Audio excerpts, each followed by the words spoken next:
Hi, I'm Tessa with Brainrot News. This is a weekly compilation of everything that made March 23rd to the 28th feel like a swift kick in the gut. If you missed a day, don't worry. We've distilled all the war crimes, authoritarian power grabs, and economic death spirals into one convenient soul-crushing package. Some of you might be studying, reading, or, God help you, trying to fall asleep to this. If that's the case, I hope the sound of civilization unraveling is as soothing as rain on a tin roof. Let's get into it. Brainrot the news.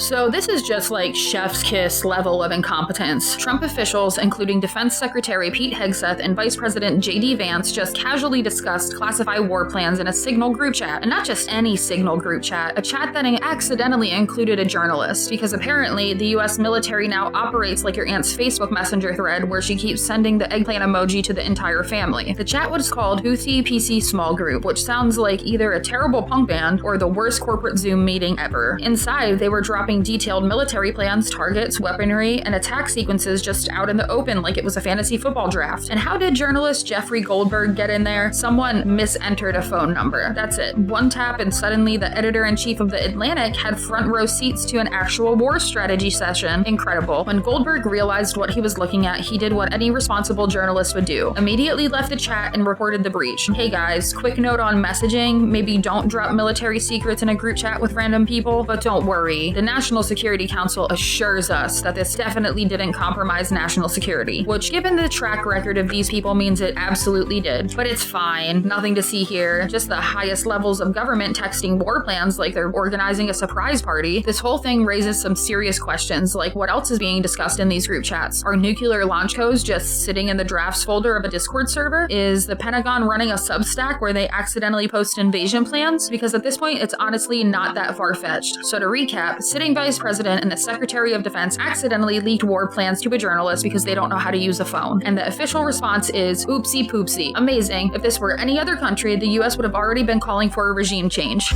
The Trump administration has decided that the real problem with migrant children in U.S. custody isn't the overcrowded detention centers. It's not the inhumane conditions or the fact that they're literal children. No, the real issue, apparently, is that we haven't been deporting enough of the people willing to take care of them. They've rolled back restrictions that used to protect sponsors of unaccompanied migrant minors, meaning ICE gets full access to their immigration status, every fingerprint, every household detail, all on the table. Just to be clear, the people they're targeting here aren't criminals. They aren't human traffickers. They're the only people stepping up to provide these kids with a home. And now, thanks to this policy change, fewer people will come forward, because of course they won't. Who in their right mind is going to volunteer to take in a child if it means getting themselves and their entire household flagged for deportation? This isn't just a bureaucratic change, it's a deliberate strategy to keep kids locked up in detention longer. Kids who have already been ripped from their families, who have already crossed an unimaginably dangerous journey, now get to sit in government facilities for even longer, because the US government has decided that cruelty is the whole point. And it gets worse, because not only is the Trump administration making it harder for children to find homes, they're also suspending legal representation programs for unaccompanied minors. So not only are they stuck in detention with nowhere to go, they also don't have lawyers. Just imagine that for a second. Imagine being a child in a foreign country, locked in a system designed to deport you, with no legal counsel, no family willing to step forward because doing so might get them arrested. That's what we're doing now. And for what? The official excuse is that the old policy conflicted with federal law. But let's be real, this is about fear. This is about making the immigration system so terrifying that people stop trying altogether. It's about punishing migrants not just at the border, but long after they've arrived. It's about ensuring that even the most vulnerable children, literal children, have nowhere to turn. What happens to the kids who don't get sponsors? They stay in OR custody, where conditions have already been horrifying. We've seen this before. Overcrowding, understaffing, reports of abuse and neglect, kids sleeping on concrete floors, kids going missing from the system, and now thanks to this policy shift, even fewer will have a chance to get out. Let's keep pretending this is about law and order and not a calculated effort to break these families apart permanently. Coming from the same people who loved that Sound of Freedom movie, the same people posting hashtag Save the Children nonstop. Moral leadership is when you use unaccompanied migrant children as a message to others. And the message is clear: don't come here, don't even try.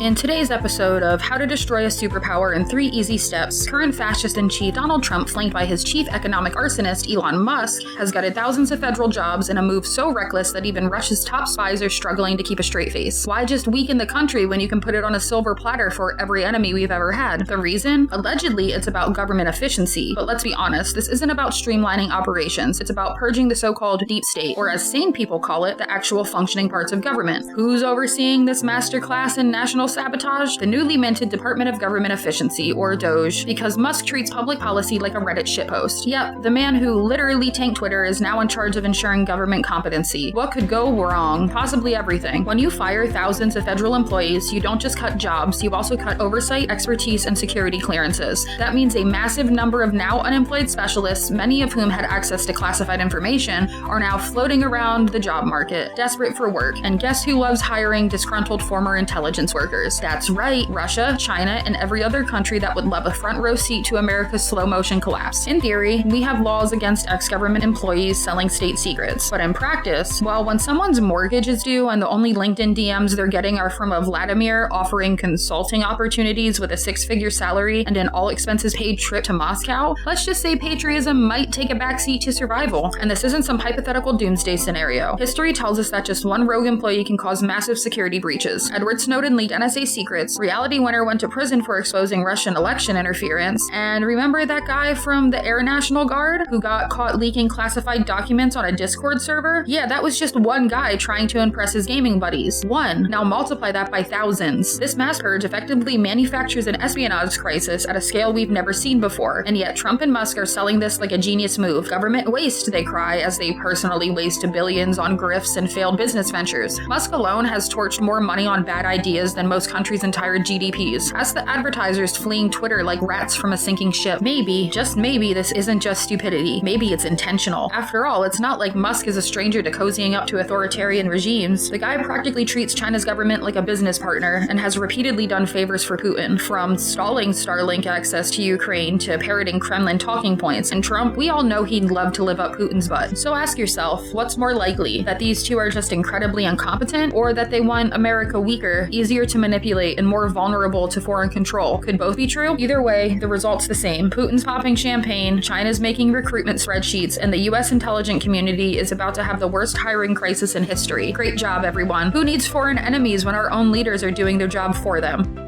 So, U.S. Commerce Secretary Howard Lutnick went on TV and straight up told people to buy Tesla stock because apparently our government is now just a country club for Wall Street grifters, which, fun fact, is wildly illegal under federal law. You see, back in 1989, lawmakers had this wacky idea that government officials shouldn't use their policies to boost private companies for personal gain. Crazy, right? Almost like they knew corruption was bad. But fast forward to 2025, and ethics laws are about as useful as a fire extinguisher in a burning oil field, because while federal employees are technically banned from endorsing products, there's one tiny little loophole. The president is exempt, which is great news when the guy in charge is basically a sentient financial crime spree. This wasn't just some random slip of the tongue. This is part of a pattern. Trump has been running free promotional campaigns for Tesla like he's Elon's unpaid intern. So what happened? A full-blown Tesla advertisement at the White House, because apparently taxpayer-funded infomercials are just part of governance now. Wait, there's more. Ethics officials, including Senator Elizabeth Warren, who at this point must feel like she's screaming into the void, are calling for an investigation because sure, technically violating federal law is supposed to have consequences, but the key word here is supposed to. Under this administration, enforcement of ethics laws are about as rigorous as Musk's commitment to labor rights. You'd think America would have learned its lesson after years of Ivanka using the White House as her personal Etsy store. But no, Trump's back, the grift is bigger, and the Ethics Oversight Committee has been replaced with a shrug emoji. Honestly, why would Trump and his billionaire BFFs care about rules? This administration already turned the government into a discount version of Shark Tank, where the only pitches that mattered were from CEOs trying to figure out how much democracy they could buy. Now, with key oversight officials conveniently removed, we've gone from casual corruption to outright kleptocracy. So what happens next? Well, in a functioning democracy, Lutnick would face serious consequences, Trump would get subpoenaed into oblivion, and Musk would be too busy explaining his 12th bankruptcy to focus on stock manipulation. But in this timeline, expect nothing, or at best, a strongly worded letter that Lutnick will toss in the trash on his way to another Tesla promo event. America, where crime is the business model and accountability is just another failed government program. When America sees an institution dedicated to free knowledge and cross-cultural unity, the immediate response is, shut it down, could be a threat. The Haskell Free Library and Opera House has existed for over a century as a bridge between Stansted, Quebec, and Derby, Vermont, where Americans and Canadians could peacefully exchange books, ideas, and polite, passive-aggressive comments about whose healthcare system is better or worse. But now, in a stunning display of bureaucratic paranoia, U.S. authorities have decided that this quaint little library, this wholesome, knowledge-sharing institution, is apparently too dangerous to exist without tighter security. The new rules are that only library cardholders and employees can enter from Canada without inspection. So congratulations, America. You've officially made it harder for a Canadian grandma to check out a novel than it is for a billionaire to launder money through a Delaware shell company. And don't worry, it gets dumber. By October 1st, even those privileges are being stripped away, meaning Canadians will have to go through formal border procedures just to browse a library shelf. Meanwhile, U.S. arms dealers can still move weapons across borders with fewer questions than a French-Canadian kid trying to check out Captain Underpants. But hey, it's all in the name of security, right? Because if there's one thing that's keeping Americans up at night, it's the looming threat of a library invasion from our maple-scented neighbors. Forget cyber attacks, forget homegrown extremism. No, the real menace is Pierre from Montreal sneaking in to read Moby Dick without a passport. In response to this absurdity, the library is now scrambling to raise funds to build its own infrastructure so Canadian visitors can still access books. People who just wanted to promote literacy are now being forced to construct a diplomatic workaround because the US government decided that story time might be a national security risk. And the locals are devastated. This library wasn't just about books. It was about connection. It was about two intertwined communities that never saw each other as separate. Thanks to America's ever-expanding obsession with fortress building, another piece of that unity has been ripped away. And for what? To make life marginally more inconvenient for a handful of Canadian book lovers? If the goal was to make America look both cruel and idiotic, mission accomplished. If there's one universal truth about authoritarians, it's that they really hate people who write things down. Because once something's in print, it gets a lot harder to gaslight an entire population into believing their suffering is actually prosperity. And that's exactly why Erdogan's government isn't just going after the opposition politicians. They're cracking down on journalists. At least 8 reporters have been arrested in their homes, which is a cute little way of saying, don't even think about reporting on this or you're next. Because let's be real, Erdogan doesn't fear elections, he fears coverage of elections. He doesn't fear protesters. He fears someone telling the world why they're protesting. Jailing journalists isn't just an attack on press freedom. It's a full-blown assault on democracy itself. If the press isn't free to report on corruption, human rights abuses, or the fact that Erdogan is running Turkey like his personal fiefdom, then what you're left with is propaganda. A government without free press is just a PR firm for tyranny, pumping out whatever narrative keeps the ruling class safe while the other people are left in the dark. It's not like this is new for Turkey. Erdogan has spent years turning the country into one of the biggest jailers of journalists in the world, right up there with China and Russia. The government has shuttered independent news outlets, replaced critical voices with state-friendly mouthpieces, and weaponized anti-terror laws to make reporting on corruption sound like a national security threat. And the formula is always the same. Arrest opposition figures, arrest journalists covering the story, claim they're all extremists, and then wonder why people are in the streets setting things on fire. Then, of course, the crackdown escalates. Over 1,100 people have already been arrested in these protests. When people aren't allowed to talk about corruption, their only option is to shout about it. And when that gets suppressed, the next stage isn't peaceful demonstrations. It's something a lot more chaotic. History has shown this over and over, but Erdogan, like all strong men before him, thinks he can just censor his way out of a legitimacy crisis. Yet here we are, Turkey, still a NATO member, still pretending to be a democracy, while its government rounds up reporters like they're contraband. At the end of the day, this isn't just about Turkey. The death of free press anywhere is a warning sign everywhere. Authoritarians always start with the same playbook: silence the press, crush the opposition, rewrite reality in their own image. And if the world keeps letting it slide, it's only a matter of time before another leader with illusions of grandeur take note and tries it for themselves. So the question isn't just what happens to Turkey's journalists, the question is who's next.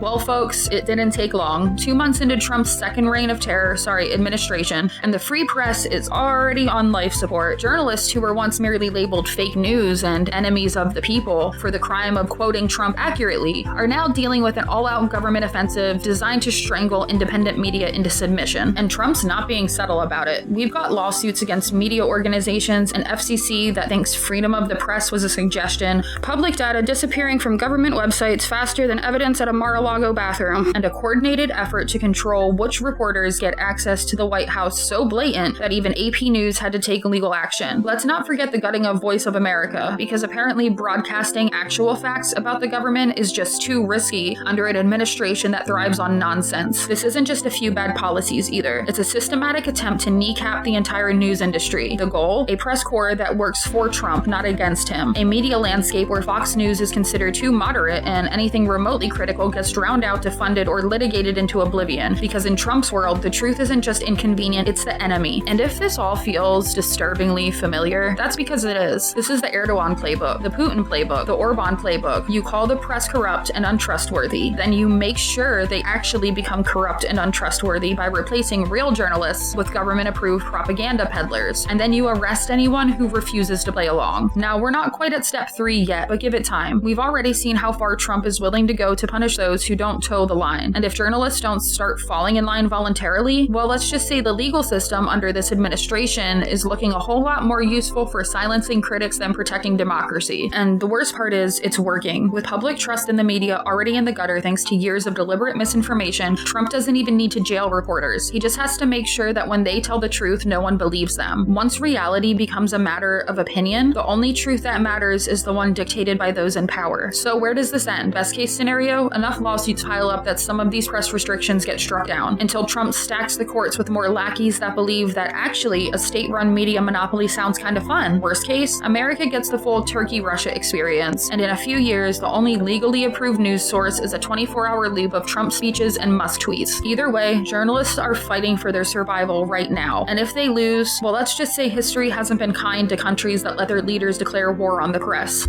The UN is pulling staff out of Gaza because, you know, when things get too dangerous, the best course of action is to just leave, not step in, not put actual pressure on Israel to stop massacring civilians, not use their global influence to enforce any kind of accountability, just pack up and go. Real mission accomplished energy. So what happened? Well, an Israeli tank strike killed a Bulgarian UN worker and injured 5 others, and now about a third of the UN's 100 international staff are being withdrawn for security concerns. But don't worry, the UN reassures us that they're still committed to humanitarian aid, just from a safer distance. And the 13,000 local Palestinian staff, yeah, they don't get an evacuation plan. They get to keep working under the bombs because I guess their lives are considered less valuable. And then there's Israel's response, which is the usual. We send our condolences, but we totally didn't do it. Right, a UN vehicle got hit by an Israeli tank, but somehow nobody in the Israeli military is responsible. It's like playing Ghost Recon and then blaming the controller for shooting civilians. This is just part of the pattern where every time Israel commits another war crime, it's either an accident or someone else's fault or strategically necessary. Hospitals, schools, UN shelters, Hamas must have been hiding in that baby stroller, I guess. And the UN, they're just proving once again that they're about as useful as a screen door on a submarine. Oh, they'll make a statement, they'll express concern, maybe they'll even hold a strongly worded meeting where world leaders shake their heads and sigh, but actually doing something, enforcing consequences, holding Israel accountable? No, that's too much to ask. So now the UN's international staff is withdrawing, while Palestinians are left to fend for themselves, again, because in the eyes of the so-called international community, Palestinian lives are just an unfortunate footnote in the ongoing story of Israeli impunity. And when this is all over, if it ever ends, you can bet the UN will be right back for a nice photo op about rebuilding efforts, acting like they weren't complicit the entire time.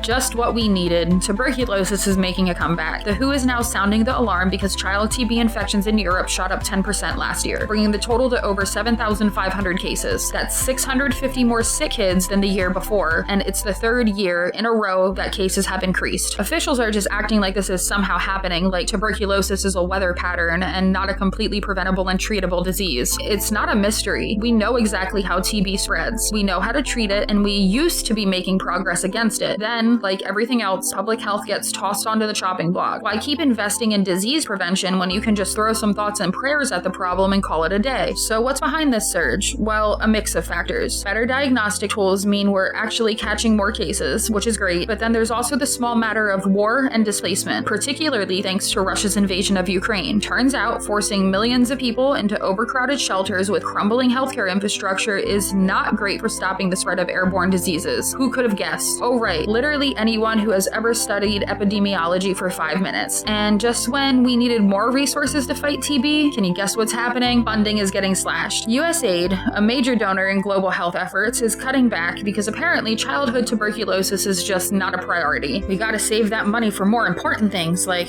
I don't know, tax cuts for billionaires, or another round of bombs for the Middle East. Because when it comes to handing out trillions for war, there's always cash to spare. But when kids in refugee camps start coughing up blood, suddenly we're on a budget. Let's not forget, TB isn't just a historical disease from the pages of Victor Hugo's novel. It's still one of the top 10 causes of death worldwide. This is the part that really gets me. This isn't just some random health scare. We're talking about a disease that still kills over 1 million people a year, and we had it under control. But when you gut public health funding and let conflicts rage on indefinitely and treat global disease prevention like an optional side quest, guess what? It comes roaring back, and this time it's bringing drug-resistant strains with it, because bacteria evolve when you don't treat them properly. It's like antibiotic resistance is a brand new concept to these people, even though it's been a known issue for decades. The same leaders who couldn't be bothered to fund TB programs will absolutely be shocked when this turns into an even bigger crisis. Just wait. In a few years, when the death toll climbs and the new strains spread beyond refugee camps into wealthier countries, suddenly it'll be a real emergency. Then we'll get the breathless headlines, the government task forces, the overpriced pharmaceutical treatments that only the rich can afford. But until then, people in Ukraine, in Central Asia, in lower income communities across Europe, good luck. The world has other priorities. So let's just keep gutting public health funding while pretending that tuberculosis is just some old-timey problem that went away with the invention of antibiotics. It's almost like we learned nothing from the last global pandemic. But I'm sure the free market will fix it. Maybe Pfizer can whip up a $500 TB pill that only the richest kids can afford, and then we'll just let the rest fend for themselves.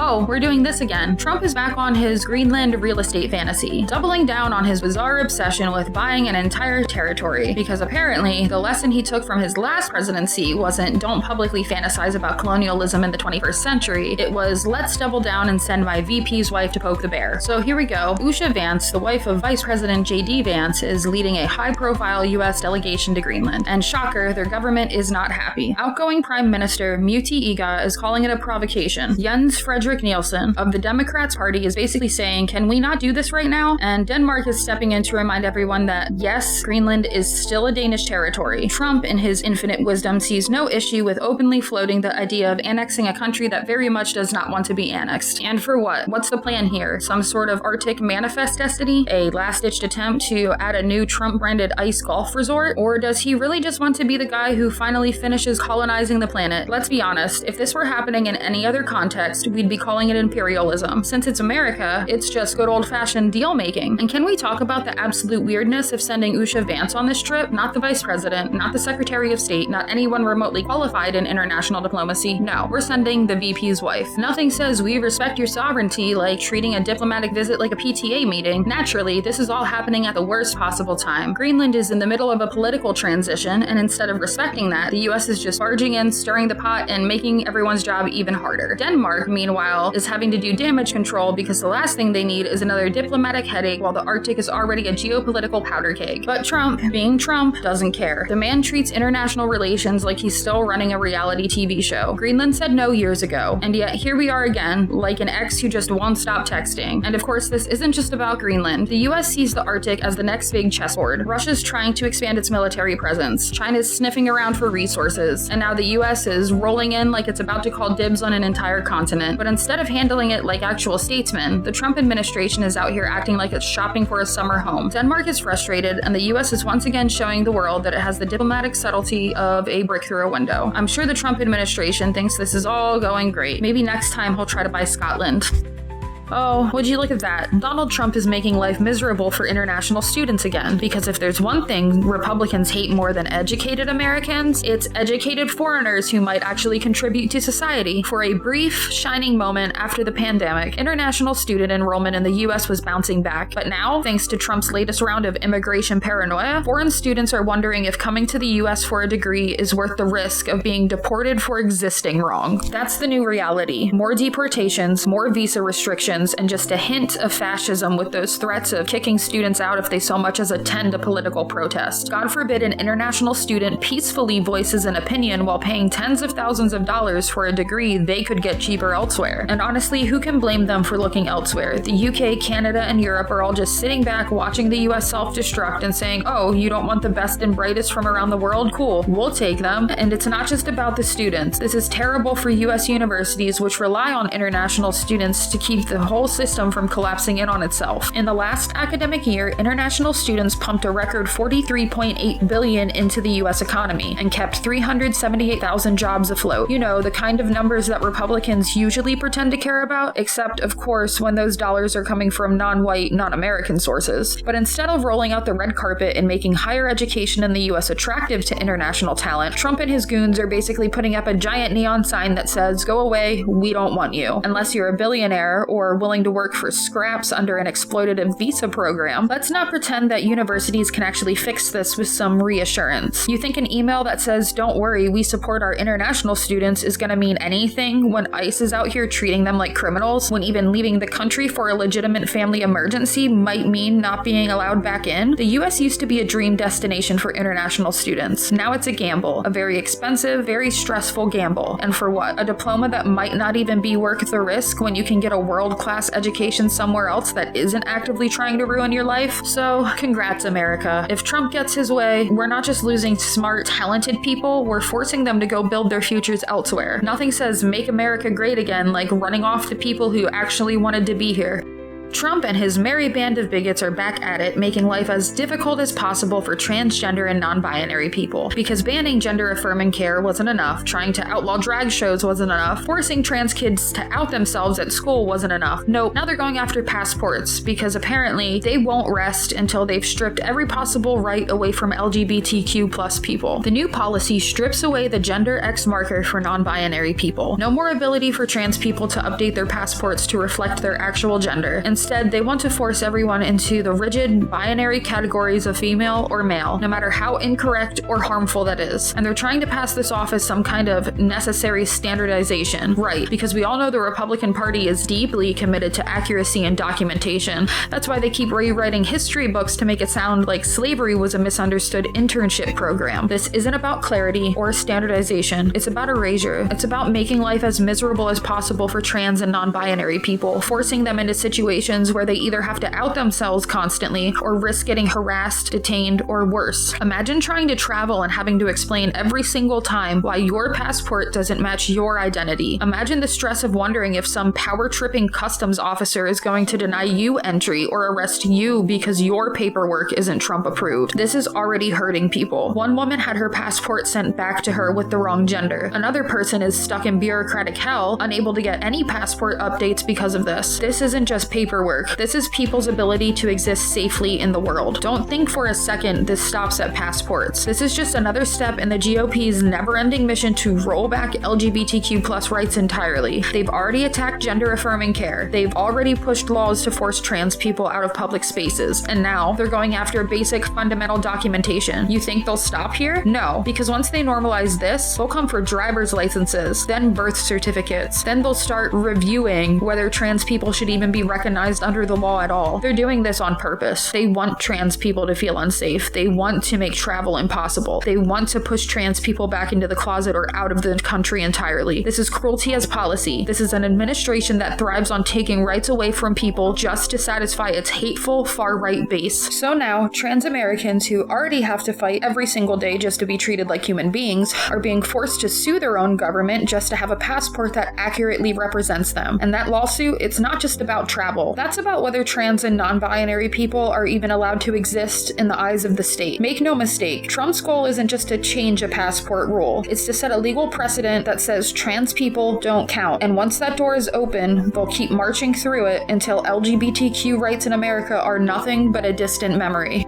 Consumer confidence is tanking for the 4th straight month. What a shocker. Who could have possibly predicted that when you let corporate greed run wild, slap new tariffs on everything, and keep wages stagnant while inflation chews through people's wallets like a starved raccoon, folks might start feeling a little uneasy about the economy. The Conference Board's Consumer Confidence Index just plummeted to 92.9, the lowest it's been since 2021. And the Expectations Index, the part that measures how optimistic people are about their financial future, absolutely nosedived to a 12-year low because, nothing inspires faith in the economy like watching the cost of basic survival go up while your paycheck refuses to. According to the Conference Board's senior economist, optimism about future income has largely vanished. Wow, you don't say. It's almost like people are looking at their rent doubling, groceries costing more than a car payment, and their wages barely budging, and thinking, maybe this isn't sustainable. What are the big realtors saying? Yeah, 2025's looking a little rough, guys. All these giant corporations who normally love to gaslight us into thinking everything's fine are now openly admitting that things aren't fine. Their excuse? Uncertainty because of inflation and new tariffs, which, by the way, are just another tax on regular people that corporations will definitely pass down to consumers while blaming market conditions, instead of their insatiable need for record-breaking profits. Here's the weirdest part. Apparently, there's been an increase in consumers wanting to buy big-ticket items. Why? Because people are worried prices are about to skyrocket even more, so they're panic buying now before everything gets worse. Let me say that again. The economy is so bad that people are willing to drain their savings on expensive purchases out of fear that they won't be able to afford them later. That's not consumer confidence, that's economic doom prepping. Let's not forget, everyone's still bracing for a recession. The percentage of people who think the economy is going to crash within the next year is at a 9-month high, considering the last few months of Republican economic leadership have consisted of whining about gas stoves, trying to defund everything but the military, and handing more tax breaks to billionaires. Yeah, I'd say people have every reason to be concerned. Don't worry, I'm sure the GOP solution to all of this will be very thoughtful and constructive. Maybe they'll ban another book. Maybe they'll rant about how woke banks are the problem. Maybe they'll just tell you to stop eating avocado toast and bootstrap your way into affording a home. Meanwhile, the reality is clear. Wages are too low, prices are too high, corporate greed is out of control, and the people running the economy are either too incompetent or too corrupt to actually fix it. So yeah, consumer confidence is tanking, and unless something actually changes, that trend's going to continue right up until there's nothing left to have confidence in.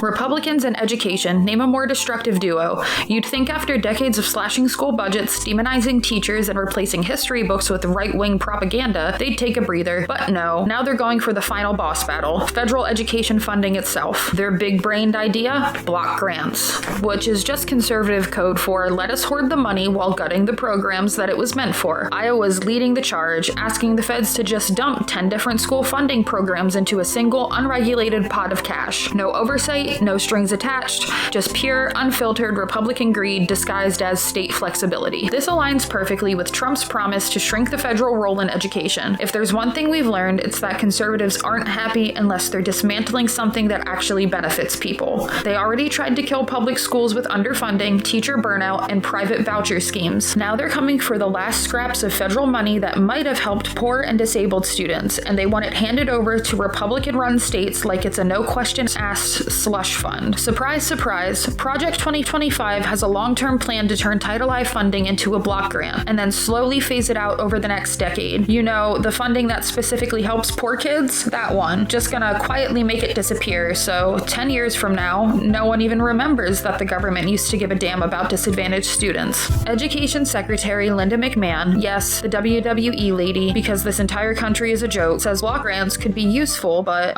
we should maybe make sure disabled students still get funding? Wow, Linda, thanks for the insight. You've really captured the bare minimum energy here. Let's talk about these Republican-led states for a second. Florida, Oklahoma, and Iowa are all foaming at the mouth for a chance to manage federal education dollars. Because they've been so responsible with things like healthcare, voting rights, and basic human decency. What could possibly go wrong? This is the equivalent of handing a bunch of arsonists a box of matches and then acting shocked when your house burns down. These states are already slashing school budgets banning books and running teachers out of the profession. Now they want full control over federal funds so they can funnel it to whatever nonsense they feel like. Probably more charter schools, probably some right-wing indoctrination programs, and probably $0 for anything that actually improves public education. Iowa's plan technically still needs approval, but let's be honest, between conservative packworts and spineless politicians, this could easily slide through. And then say goodbye to any semblance of fair public school funding. This isn't about local control. This is about Republicans dismantling the last safety nets in education so that in the future, the only kids with a decent education are the ones whose parents can afford it. Everyone else, good luck reading at a third grade level while Ron DeSantis and Greg Abbott pat themselves on the back for saving taxpayer dollars. If this all goes through, enjoy the new American education system where your kid's curriculum is whatever nonsense is cheapest on Amazon that week, and school funding depends on how much Republicans can siphon off before anyone notices.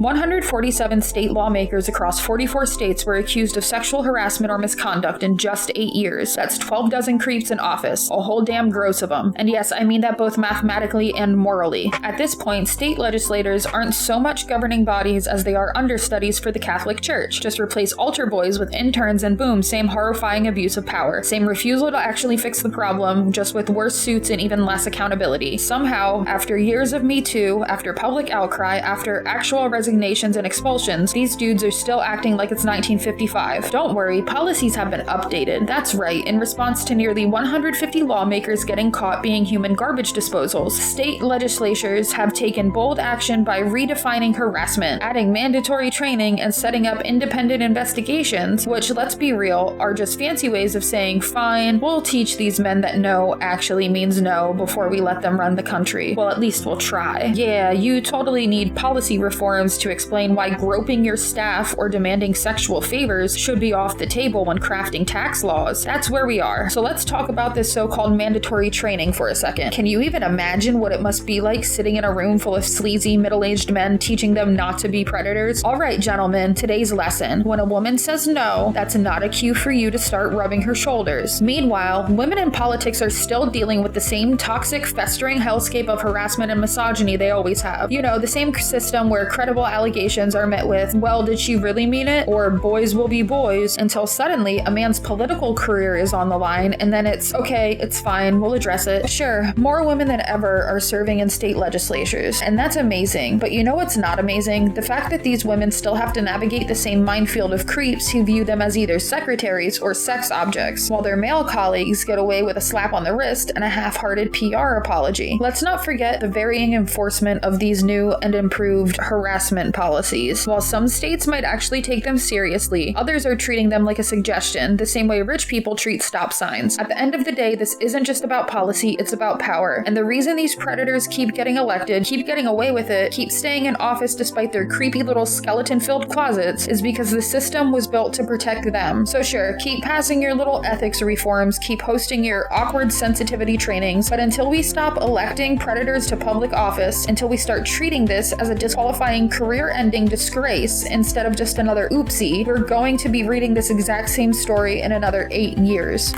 Trump, the man who loves to wrap himself in the flag like a human QVC commercial for cheap patriotism, is once again proving that his support for the troops extends exactly as far as they're useful as props at his rallies. The second they actually need something like healthcare or jobs, suddenly it's budget cutting time, baby. What better way to show appreciation for veterans than by gutting the very institutions meant to support them? The Department of Veteran Affairs is set to eliminate 80,000 jobs. You know, the ones that help veterans get the benefits they were literally promised. And neat fact time, nearly 30% of the federal workforce is made up of veterans, so these cuts are directly screwing over the people Trump and his GOP lapdogs love to claim they support. Outstanding work, fellas. Really top-tier patriotism. Naturally, veterans are mad. Turns out, after serving your country, you don't exactly love being tossed aside like a broken drone the second you're inconvenient. They're showing up to town halls, demanding answers, daring to ask Republicans to do their jobs, which is hilarious, because expecting a Republican lawmaker to actually govern is like expecting a goldfish to compose a symphony symphony. Take North Carolina veteran Jay Carey, who confronted Rep. Chuck Edwards with a simple yet devastating request: do your job. And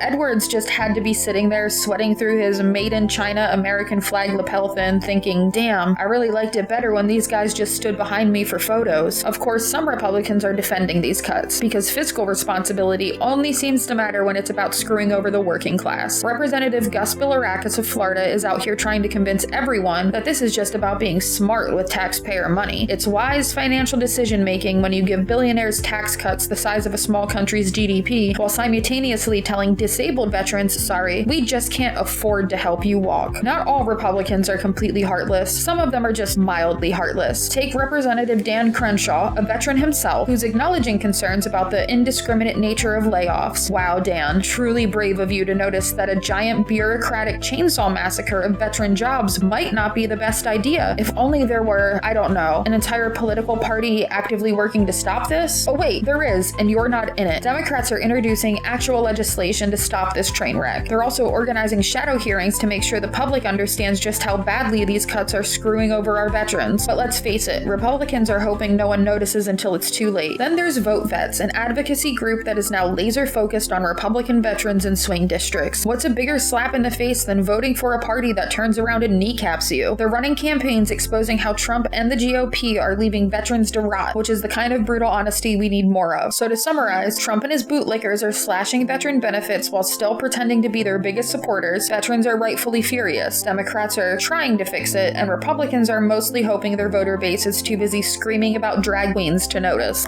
It's time for our next round of the Trump administration's favorite game. How can we make life worse for LGBTQ plus people today? And this time, they're taking a sledgehammer to actual life-saving medical research. The administration has canceled 68 grants across 46 institutions, ripping nearly $40 million out of critical LGBTQ health studies. This isn't some random budget trimming. This is a targeted ideological hit job on research that could literally save lives. And what kind of research are they killing? Oh, just the little stuff. HIV prevention, cancer studies, youth suicide prevention, and even basic bone health. Because why would anyone want to prevent suicides or study life-threatening diseases when you could just, I don't know, ban gender-neutral bathrooms instead? One of the canceled projects at Vanderbilt University was tracking the health of 1,200 LGBTQ individuals over 50 years old.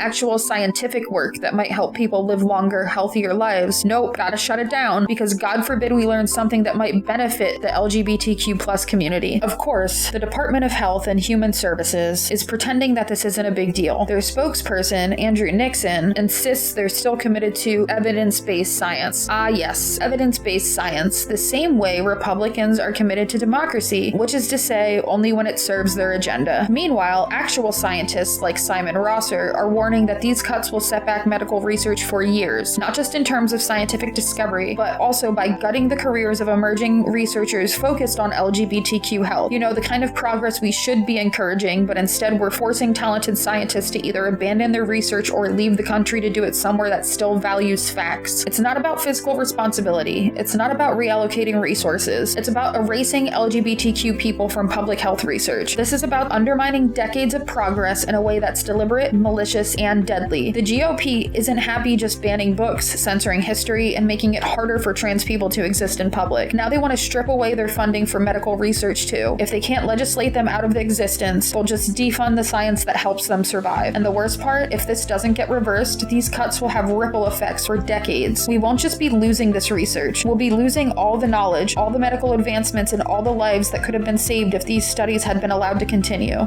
Good news, folks! America's infrastructure is no longer on life support, it's just in critical condition. The American Society of Civil Engineers upgraded our infrastructure from a C- in 2021 to a solid C in 2025, meaning we're officially passing, but only if you're grading on the American education systems curve. This minor improvement is largely thanks to the Biden-era investments, specifically the Infrastructure Investment and Jobs Act, which ejected much-needed cash into crumbling roads, outdated bridges, and water systems that still think it's 1925. But like any good thing, the Trump administration is probably eyeing ways to defund, privatize, or turn it into a golf course. The ASCE report warns that despite recent gains, there is still a casual $3.7 trillion funding gap over the next decade. That's right, just a couple war budgets away from fixing potholes and ensuring your drinking water doesn't taste like a lead smoothie. Some areas like parks and inland waterways have improved, but roads and drinking water remain in dire need of investment. So while billionaires get private space flights, the average American still gets to dodge crater-sized potholes on the way to work. The ASCE suggests keeping up investment, implementing congestion pricing, and focusing on efficiency to stay competitive globally. But let's be realistic. Under the current administration, we'll probably get a public-private innovation scheme where Jeff Bezos charges us tolls to drive on roads we already paid for.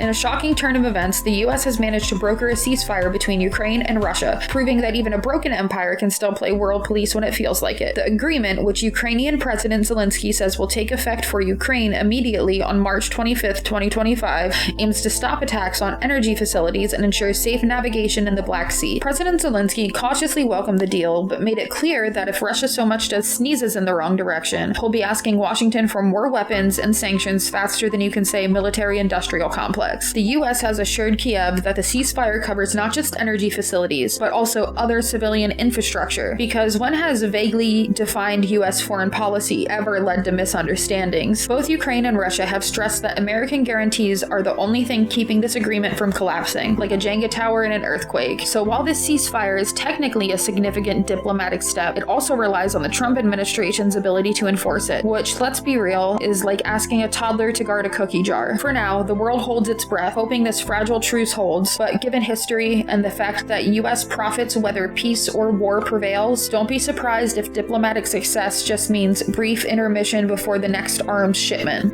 There is no version of this story that isn't horrifying. There are some stories so gut-wrenching, so beyond comprehension, that even trying to talk about them feels impossible. And yet here we are, again, because what's happening in Gaza isn't just a tragedy, it's a deliberate, calculated nightmare unfolding in real time while the world watches in apathetic silence. Gaza now holds the record for the largest group of child amputees in modern history. Just sit with that for a second. Largest group of child amputees. This is not some abstract statistic. This is thousands of children who were running, playing, dreaming of growing up to be teachers, doctors, and artists, now forced to figure out how to live without limbs, without medical care, without even the slightest assurance that life will get better. Take 5-year-old Sila Ablu Aklan, a child, 5 years old. An Israeli airstrike took her leg over a year ago, and she's one of thousands. There are kids who will never walk again, never hold a pencil the same way again, never play soccer, never hug their siblings the way they used to, because their bodies were shattered before they even had a chance to fully grow into them. There was a ceasefire, some aid got in, just a fraction of what was actually needed. Only 20% of the prosthetics and medical equipment required to help these kids rebuild their lives made it through. And then, in a move so monstrous, it almost defies words, Israel cut off all medical shipments on March 2nd. No more supplies, no more relief, just suffering on top of suffering on top of suffering. And as if that weren't enough, they resumed military operations because apparently the number of child amputees just wasn't high enough yet. Let's be very, very clear. This isn't just about the loss of limbs. This isn't just about the physical agony. This is about psychological devastation. Children in Gaza aren't just losing body parts. They're losing themselves to trauma that no one is coming to save them from. They wake up screaming from nightmares that aren't nightmares at all. They're memories. They flinch at every loud noise because in Gaza, a loud noise isn't just a car backfiring. It's the sound of your home, your family, your entire world being torn apart in an instant. The hospitals that haven't been bombed into oblivion are overwhelmed. The aid groups that haven't been systematically dismantled are struggling to function. Evacuations for medical care are so slow and so limited that it's basically a lottery, one where the prize is a slim chance at survival. If you think the Israeli government doesn't know exactly what it's doing, you are lying to yourself. This isn't just collateral damage. This is a strategy, a methodical, relentless campaign of destruction designed to ensure that even those who survive the bombs never get to truly live again. The world's already moving on. The headlines will fade, the news cycles will shift, politicians will shrug and talk about complex conflicts and both sides, while thousands of mutilated children are left to rot in a place that has been turned into a mass grave in real time. So let's just call this what it is: a war crime, a genocide, a cold, calculated horror show where the victims are 5-year-olds who will never walk again, 7-year-olds who will never draw again, 10-year-olds who will never be children again. The world will pretend this is just another tragic footnote in history unless we refuse to let them.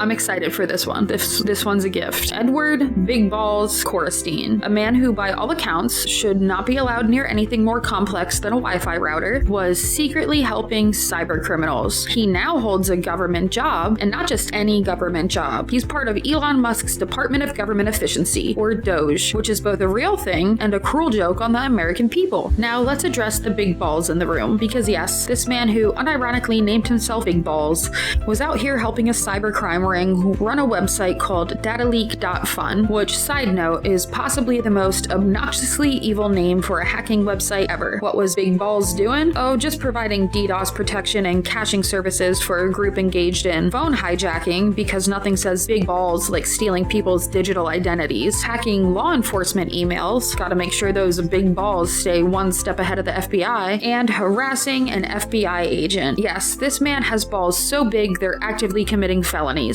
And now, Big Balls has a government clearance. That's right, the US government looked at a man named Big Balls and thought, yeah, let's put that guy in charge of the important systems. I guess national security is when you entrust your networks to a guy who was running IT for a cybercrime gang. The FBI has nothing to say, probably because they're still recovering from the embarrassment of getting trolled by a man who named himself after his own testicles. Or maybe they're too busy updating their threat assessment manuals to include beware of government employees with meme tier hacker names. Elon Musk's fingerprints are all over this mess. Of course, his Department of Government Efficiency is staffed by guys who sound like rejected GTA Online characters. DOGE security is apparently being run like a Discord server for 14-year-old script kiddies. At this point, we should just assume that the entire government is one bad Steam password away from collapse. The real question here is, how does it end? Because either Big Balls mysteriously resigns the next 48 hours and quietly disappears into the tech startup world where he'll probably end up running cybersecurity for Truth Social, or Trump defends him, claiming the FBI investigation was woke and that real patriots have huge balls, and he gets promoted because, let's be honest, this administration is on a mission to replace every competent government worker with the biggest walking red flag they can find. America, baby, where even cyber criminals have big balls. Oh look, another example of the Trump administration proving that national security is just a punchline to them. This time, they managed to accidentally leak sensitive military plans in a Signal group chat, because apparently the Pentagon now operates like a group project gone horribly wrong. Some of Trump's top goons, including Defense Secretary Pete Hegseth and National Security Advisor Mike Waltz, were casually discussing U.S. military strikes against Yemen's Iran-aligned Houthi forces in an encrypted Signal chat. No big deal, just your everyday war planning, except they accidentally added journalist Jeffrey Goldberg to the chat. After being accused of lying, the investigative journalist was kind enough to publish all of the chats. This was after he did the right thing and reported the breach to officials. Now Democrats, led by Chuck Schumer, who at this point has probably aged 20 years in the past 3 months alone, are demanding a Justice Department investigation into whether this violated the Espionage Act, which, to be fair, seems like a reasonable concern when your national security strategy is indistinguishable from a boomer accidentally hitting reply all on a work email. Meanwhile, Trump's national security brain trust is in full damage control mode. Director of National Intelligence Tulsi Gabbard and CIA Director John Radcliffe swear that no classified information was shared, which is interesting because the leaked chat included details on airstrike timing and coordination, which seems exactly like the kind of thing you don't want casually floating around in unsecured group texts. Hegseth, of course, denied everything. Waltz, however, actually admitted to the colossal screw-up and said an internal investigation will follow. Good. The people responsible for the mess will be investigating themselves. I'm sure that they'll be totally fair and thorough. And let's not forget Signal in all this. The app's president, Meredith Whittaker, came out swinging, saying that the problem isn't Signal, it's the absolute buffoons using it. Signal's encryption is rock solid, but that doesn't help when the people in charge of national security have the operational discipline of a middle school group chat. So what's the takeaway here? Besides the obvious Trump's administration is a chaotic mess of incompetence and self-inflicted disasters, maybe that military strategy shouldn't be handled like a high school friend group planning a surprise party. Maybe we shouldn't have literal war plans one accidental wrong contact away from being leaked to the press. Maybe, just maybe, it's time to let the most powerful government on earth be run by people who struggle with basic technology. At this rate, our next war strategy is going to get leaked on Reddit. Oh neat, Trump is back at it again, trying to gut teacher training programs because nothing says make America great again like making sure our educators are underqualified and overwhelmed. Of course, this isn't just about saving money, because God forbid Republicans ever cut military spending or corporate subsidies. No, this is about killing anything that even remotely smells like diversity, equity, and inclusion. Because in MAGA land, teacher shortages are fine, but making sure those teachers understand marginalized communities, now that's a national emergency. The lawsuit is part of Trump's larger effort to torch the entire Department of Education, because according to the Republican Brain Trust, the federal government should only exist to ban abortion, bomb brown people, and give billionaires tax breaks. Educating the next generation? Not our problem. States can handle it. Yeah, because that's worked out so well for Texas, where they are banning books about Rosa Parks. But let's get into the real impact here. The programs Trump wants to kill aren't some woke indoctrination camps. They're meant to help fix the massive teacher shortages, especially in areas that have been historically underserved. You know, rural schools, low-income schools, places the GOP loves to say they care about, you know, real Americans. But as always, Republicans love the working class in theory, right up until they have to actually help them. The Department of Education is arguing that these teacher training programs promote divisive ideologies, you know, like teaching kids that slavery happened, or that LGBTQ people exist, or that Native Americans didn't just peacefully relocate to reservations. Republicans call this indoctrination, but what they actually mean is history we don't like because it makes us look bad. They want teachers trained in real American values, which at this point I assume means handing out guns with math textbooks and replacing the science curriculum with excerpts from Trump's Truth Social posts. Now it's up to the conservative stuffed Supreme Court, who probably will pretend to thoughtfully consider it before rubber stamping Trump's Destroy Education Act. This is the same court that overturned Roe v. Wade, the same court that basically said corporations have more rights than you do, and now they're going to decide whether we should intentionally make teachers worse at their jobs, because that's really what it's about, dumbing down the next generation. Republicans aren't trying to fix education, they're trying to break it. An uneducated public is easier to control. It's easier to sell them on conspiracy theories. It's easier to make them hate immigrants, easier to make them think tax cuts for billionaires will trickle down any day now. So what happens next? Either Trump wins and we get an entire generation of teachers trained by YouTube conspiracy videos, or the Supreme Court actually upholds basic logic for once. Either way, expect more attacks on education, more book bans, and more conservatives screaming about wokeness while their kids struggle to read at a 5th grade level. Welcome to the future of education in America, where the only thing they want kids to learn is how to say, "Yes, Mr. Musk," and "I swear I don't remember slavery happening." So Trump gutted the federal workforce, and China is swooping in like a capitalist vulture with a communist flag. Who could have possibly predicted that when you fire thousands of skilled workers, some might be desperate enough to take a sketchy job offer? He fired a massive chunk of the federal workforce, including experts in artificial intelligence, cybersecurity, and national defense. And now, surprise, surprise, foreign intelligence networks are sniffing around like a dog that just heard a steak hit the floor. This isn't some masterstroke of Chinese espionage. They didn't have to launch an elaborate hacking operation or send in deep cover spies. All they had to do was wait for Trump to make his own government so dysfunctional that its experts were out on the street looking for work. Now these former federal workers who spent their careers safeguarding US interests are getting job offers from mysterious headhunting firms that just happen to have ties to China. What a coincidence. I'm sure it's just a totally normal recruiting strategy and not an attempt to casually slip an ex-NSA analyst into a Beijing think tank. According to this investigation, this secretive network is using fake consulting firms to lure these workers in, which is wild because usually when a consulting firm scams you, they just steal your money, not your classified expertise. And it's all perfectly legal because, shocker, Trump and his Republican lackeys have gutted oversight agencies, meaning there's basically no mechanism to stop former government employees from jumping ship to work with a foreign entity. Did you think there were strict safeguards in place? No. Researchers haven't found a direct connection between these companies and the Chinese government, which is just the kind of plausible deniability intelligence agencies love. China doesn't need to formally employ these ex-feds, they just need their expertise funneled through enough shell companies and middlemen until it lands exactly where they want it. Before the GOP starts screaming about China, maybe they should take a moment to reflect on how their own guys' policies made this mess in the first place. Trump torched the federal workforce, and now foreign adversaries are sifting through the wreckage, picking up whatever useful scraps they can find. This isn't some grand Chinese heist. It's the natural consequence of letting a corrupt, incompetent administration hollow out the government. But sure, let's hear another person rant about how Biden was weak on China while they let Trump hand over national security on a silver platter.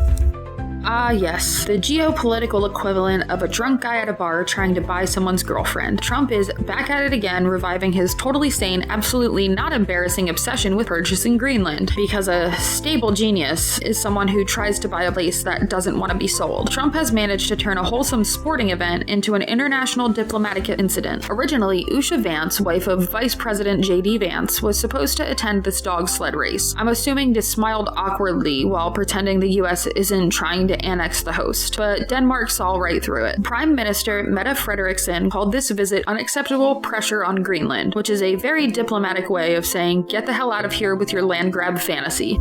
So now, instead of letting Usha Vance wave at sled dogs like some kind of colonial overlord in waiting, the US delegation is scaling back and only visiting Bidufik Space Base, the one place in Greenland where they won't get booed out of the room. Greenland isn't for sale, and it never was, but Trump's ego doesn't accept no as an answer, so now we're back in this awkward situation where Denmark has to calmly explain to the leader of the United States that territories aren't impulse purchases. Denmark has every reason to be annoyed. The last time Trump floated this Greenland nonsense, he got so mad that Denmark refused to let him that he canceled a state visit. Imagine throwing an international tantrum because a territory won't let you buy it. And now with tensions flaring again, Greenlanders were actually planning to protest against American interference. That's right, Trump has managed to make Greenland so mad that they decided to organize mass demonstrations. Do you know how hard that is? These people literally live on ice. Protesting is just standing outside freezing to death faster. And yet they were ready to do it because they're sick of Trump treating their homeland like a monopoly board. The US didn't graciously scale back this visit. They chickened out because Denmark and Greenland made it clear they weren't playing along with Trump's latest fever dream.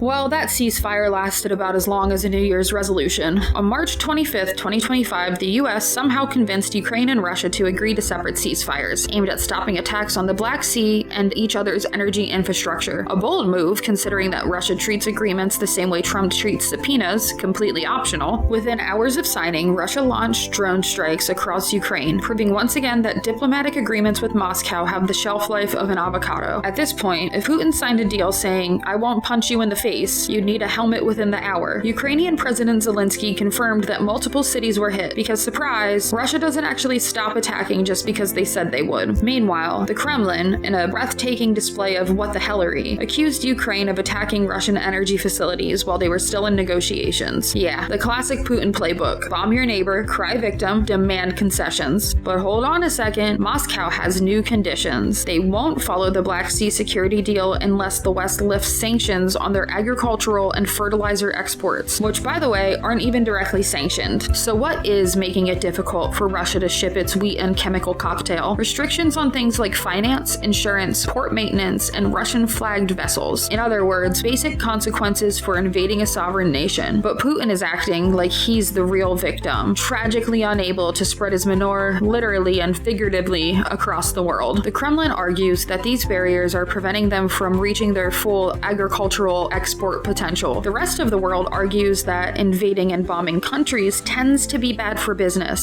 So we can expect more of the same. Russia will keep attacking, keep pretending to be the victim, keep demanding that the West reward them for their destruction. Meanwhile, Ukraine will have to continue fighting for survival because unlike Moscow, they actually honor agreements, like, existing within their own borders.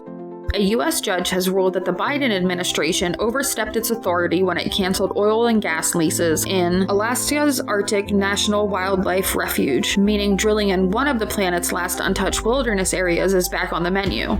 In a classic Trump move, these leases, covering over 365,000 acres, were shoved through in the final days of his first presidency, because what a better farewell gift than irreversible environmental destruction. Biden's team tried to undo them, citing little things like climate change, ecosystem devastation, and the fact that fossil fuels are literally cooking the planet. U.S. District Judge Sharon Gleason wasn't having it. She ruled that because the 2017 Tax Cuts and Job Act mandated drilling in ANWR, which is a crazy thing to mandate in a tax law, the Interior Department couldn't just cancel the leases without a court order. So just in time for Trump's second term, he gets the case handed right back to his administration. So naturally, Alaskan officials are thrilled and ready to get to work turning protective protected lands into an oil-soaked wasteland. The state's Republican leadership is already salivating at the prospect of more fossil fuel extraction, hyping this up as a win for energy independence, because apparently the US needs to be independent from renewables and stuck forever in the loving embrace of big oil. Trump gets to push his fossil fuel agenda even harder using a tax law as his legal basis. Alaska's fragile ecosystem? Who cares? Get ready for pipelines, rigs, and an oil spill or two, because prosperity is dead caribou and poisoned water. Climate activists and conservationists are screwed. This ruling could set a precedent that once an administration sells off public lands to oil companies, there's no easy way to reverse it. So enjoy the view while you can. Soon it might just be another Exxon parking lot.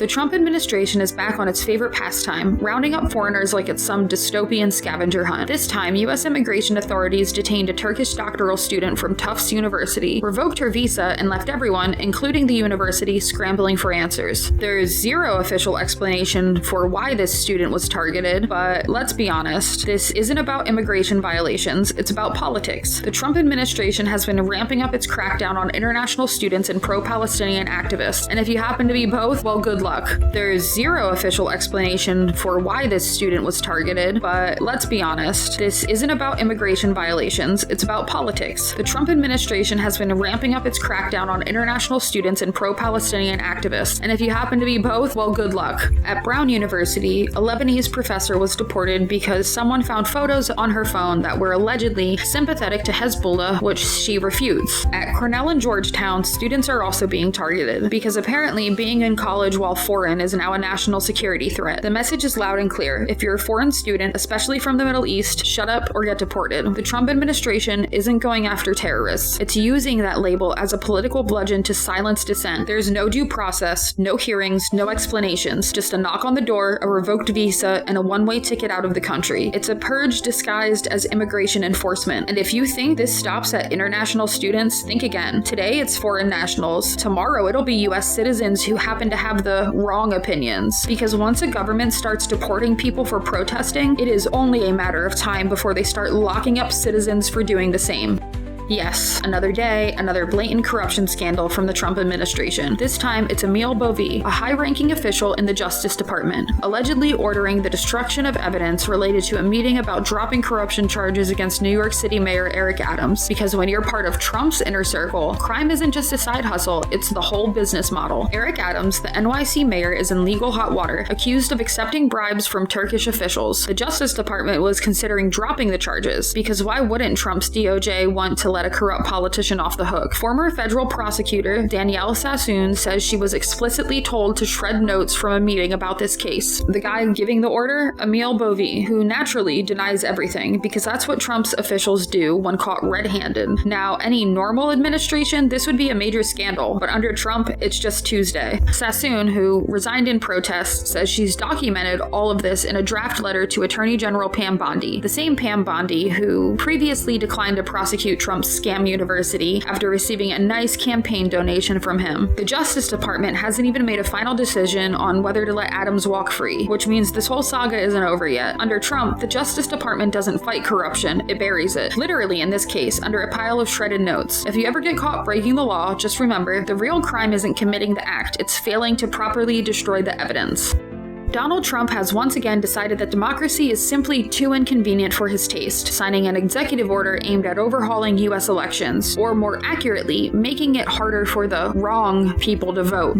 The order demands that all voter registrations require documentary proof of citizenship, because apparently, Republicans are under the impression that millions of undocumented immigrants are just dying to risk deportation for the thrill of standing in line at a high school gymnasium to vote. Well, if you don't have a passport or government-issued ID handy, tough luck. Are you a married woman who changed her last name? Hope you didn't really want to participate in that whole democracy thing. But wait, there's more. Trump is also taking aim at mail-in voting, another longtime Republican boogeyman. Under the new rules, all ballots must be received by election day, meaning that if you mailed your vote on time, but the post office was too slow, perhaps because a certain Trump lackey deliberately sabotaged that back in 2020, your vote simply doesn't count. Efficiency. Naturally, Trump is justifying this with his usual song and dance about election fraud, which always translates to, I still can't get over losing in 2020. And while he claims this is all about protecting the sacred integrity of elections, legal experts are standing by, politely reminding him that running elections is, in fact, a state responsibility, meaning that this executive order is about as legally airtight as one of his old bankrupt casinos. Critics are already warning that these changes will disproportionately screw over marginalized voters, specifically the poor, elderly, and those who don't have easy access to documentation. But let's be real, that's kind of the point, because when Trump talks about election integrity, what he really means is let's make voting as difficult as possible for people who won't vote for me.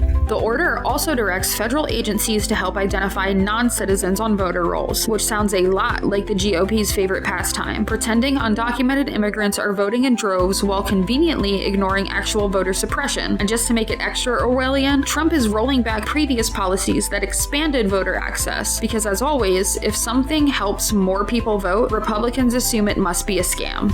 So what'll happen next? Expect lawsuits, so many lawsuits, because while Trump and his cronies are determined to turn the electoral process into an obstacle course, the Constitution does still exist for now. But if this order stands, get ready for an election where proving you're a citizen is harder than buying a gun, and where your mail-in ballot is more likely to be counted if you vote red. Donald Trump is playing his favorite game again, making life hell for the people who can least afford it. This time, he's decided to target critical medications by threatening massive tariffs on European-made pharmaceuticals. Because when you're a twice-impeached, 4-time indicted lunatic with a personal grudge against reality, why not take a sledgehammer to the one industry that keeps people sane? What does he want to look tough on? Prescription drugs? The chronically ill? Children with rare diseases? Basic human decency? European pharmaceutical companies are scrambling to get their products into the US before the tariffs hit because they actually understand supply chains, unlike the guy who thinks windmills cause cancer. Shipments are being rushed like they're illegal contraband because in Trump's America, getting your insulin refill might soon require smuggling. And what's the point of all this? A manufactured crisis, of course, because Trump's entire economic strategy is picking fights where none exist, then forcing everyone else to clean up the mess. And in that case, that mess is going to look a whole lot like skyrocketing drug prices, empty pharmacy shelves, and Americans being told they just can't afford to live anymore. Let's break this down for the people in the red hats. Pharmaceutical tariffs don't hurt big pharma. They hurt you. They mean that your medications, insulin, cancer treatments, immunosuppressants, and antibiotics get more expensive overnight. And if you think insurance companies will just absorb the costs out of the goodness of their cold, dead hearts, I have a gold-plated Trump steak to sell you. Of course, though, Trump's fans won't care. The same people who froth at the mouth over gas prices will somehow rationalize the government deliberately making life-saving medicine more unaffordable. They'll tell you it's about America first, as if diabetics should be patriotic about their impending medical bankruptcy. And if you're struggling, well, maybe you should have just made better life choices, right? Because at the end of the day, this isn't about economic strategy. It's not about helping American companies. It's not even about punishing foreign corporations. It's about cruelty for the sake of cruelty. It's about giving Trump another way to break things just to prove he can. And if people suffer, if they die, that's not an accident. That is on purpose.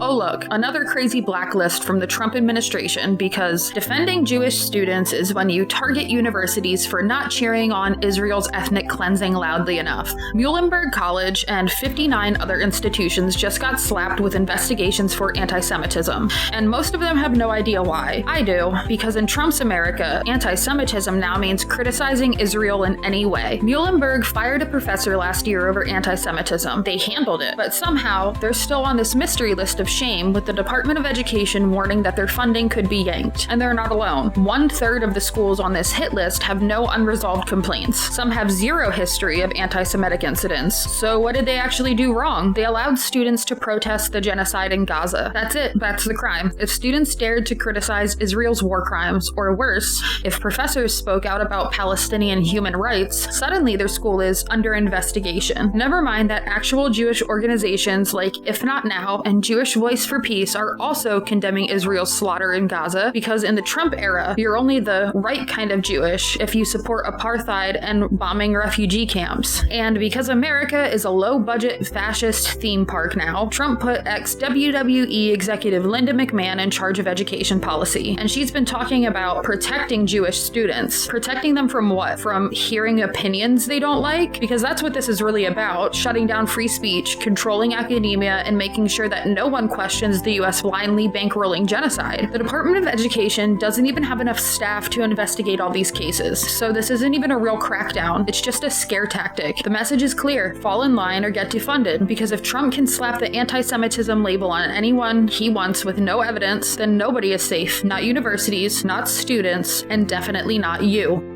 Good news, America. The Trump administration just saved you from the terrifying menace of public health funding. That's right. $12 billion in federal health grants just vanished. Because in Trump's world, diseases only exist when they're politically useful, and if you're sick, you should have just bootstrapped harder. These weren't just some leftover COVID handouts. This money funded measles prevention, bird flu monitoring, mental health programs, addiction treatment, and other basic necessities that keep people from dying in the richest country on earth. But according to HHS Secretary Robert F. Kennedy Jr., noted anti-vaxxer and human YouTube comment section, none of this is important anymore. Trump's logic, the pandemic is over, so why should we fund health services? Yeah, because every public health crisis definitely disappeared the moment Trump said so. No need to worry about measles, outbreaks, opioid overdoses, or the fact that our mental health system is one bad week away from a total collapse. But hey, if you can't afford treatment, just pray harder, right? The funding cut is hitting states like New York, Illinois, Massachusetts, and Washington the hardest, because those states had the audacity to take public health seriously. And since Republican logic dictates that blue states must suffer for their sins, thousands of jobs and essential programs are about to get axed. But don't worry, the Trump administration is still funneling billions into tax cuts for billionaires and military contracts, so at least Boeing will be okay. This is all part of the administration's holy war against wasteful spending, which, in case you haven't noticed, only applies to things that help regular people. Can't afford insulin? Tough luck. But if Elon Musk needs another government handout for his flaming Tesla death traps, the check is already in the mail. So what's next? Are we just going to dismantle the CDC because diseases are woke now? Should we replace hospitals with prayer circles and bootleg ivermectin shops? At this rate, the Surgeon General is going to be some dude on Telegram selling essential oils. In a rare moment of political unity, European leaders got together to actually do something useful, pledging more support for Ukraine against Russia's ongoing invasion. In a Paris summit featuring around 30 nations, France threw down 2 billion euros in military aid, including anti-tank missiles, surface-to-air missiles, armored vehicles, drones, and Mirage fighter jets. That's right, Ukraine just got some French fighter jets, so if Putin thought things were bad before, he's in for a few new surprises. This was all part of the Coalition of the Willing, which in this case is just a fancy way of saying the countries that still give a damn. Led by France and Britain, the summit focused on keeping Ukraine armed and exploring the possibility of actual peace negotiations, because apparently some people still think you can negotiate with Russia while its drones are actively blowing up Ukrainian cities. One of the biggest debates, a potential reassurance force, a European-led military presence to make sure Russia doesn't just regroup and try this invasion again 5 days later. But unsurprisingly, not everyone was on board, because apparently sending weapons to Ukraine is fine, but putting actual boots anywhere near Russia makes certain leaders break out in cold sweats. British Prime Minister Keir Starmer reminded everyone that now is absolutely not the time to ease up on Russia with sanctions, because rewarding a war criminal while his army is still actively committing atrocities might not be the best strategy. And over in NATO, Secretary General Mark Rutte made sure to remind the US and Europe that they need to stay unified, because if one side decides to go rogue, Putin wins. So where does that leave us? Ukraine gets more weapons, Russia hopefully keeps losing, but Europe is still tiptoeing around the idea of actual deterrence. The message to Putin is clear though. Europe is backing Ukraine. The only question left is whether they'll fully commit or keep half-hearting it while waiting for it to end. In yet another move straight out of the authoritarian playbook, the Trump administration has now ordered U.S. spy agencies to aim their satellite surveillance tech at the U.S.-Mexico border, because apparently using military-grade espionage tools against the desperate migrants is the new normal. The National Geospatial Intelligence Agency and the National Reconnaissance Office agencies that usually track enemy military movements, foreign nuclear threats, and actual dangers are now being repurposed to watch over people fleeing economic collapse and cartel violence. And in case that wasn't dystopian enough, Trump declared a national emergency at the beginning of his presidency that he then weaponized to make this happen, because a national security crisis is when a bunch of families are trying to cross the border for a better life. Of course, this is all under the guise of fighting drug cartels, but let's be honest, if Trump cared about stopping cartel operations, maybe he wouldn't have pardoned the man behind the most prolific online drug trafficking operation in history. This isn't just about watching the border. The administration is funneling millions of taxpayer dollars into defense contractors to build an AI-powered digital wall. Yep, the big beautiful wall just got a tech upgrade, because why waste money on something that physically exists when you can overpay a defense company to make an invisible version? And if this all sounds like a perfect excuse to expand domestic surveillance powers, congratulations, you've been paying attention. Civil liberties experts are already warning that this level of military surveillance could easily be turned on US citizens.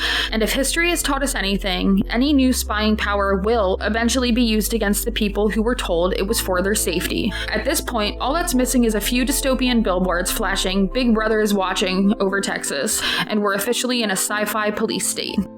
In a stunning display of brilliant government efficiency, or also known as catastrophic short-sightedness, Trump's Health and Human Services Department just announced mass layoffs and restructuring that will slash 20,000 jobs. Nothing says great healthcare system like firing the people who run it. 10,000 workers are getting the axe outright, while another 10,000 are being shoved into early retirement or voluntary separations, which is just like a fancy way of saying leave before we push you out. Their reasoning? Health Secretary Robert F. Kennedy Jr. claims HHS is an inefficient, sprawling bureaucracy and insists that it can run better with fewer people, fewer resources, and a whole lot more wishful thinking. And who's getting hit the hardest? Oh, just some of the most critical agencies that are keeping Americans healthy and alive. The FDA is losing 3,500 employees because apparently making sure food and medicine aren't poisoned is just bureaucratic red tape. The CDC is slashing 2,400 jobs. And I mean, what has the CDC ever done that was so important? You know, besides handling pandemics, outbreaks, and public health crises. The NIH is dropping 1,200 employees because who needs medical research when you have the power of positive thinking? In case that wasn't enough of a nightmare, entire agencies are being dismantled, merged, or outright erased, with some functions being absorbed into a brand new Frankenstein department called Administration for a Healthy America. Because what better way to improve government efficiency than to fire everyone, destroy institutional knowledge, and cram everything into a rushed, untested mega bureau?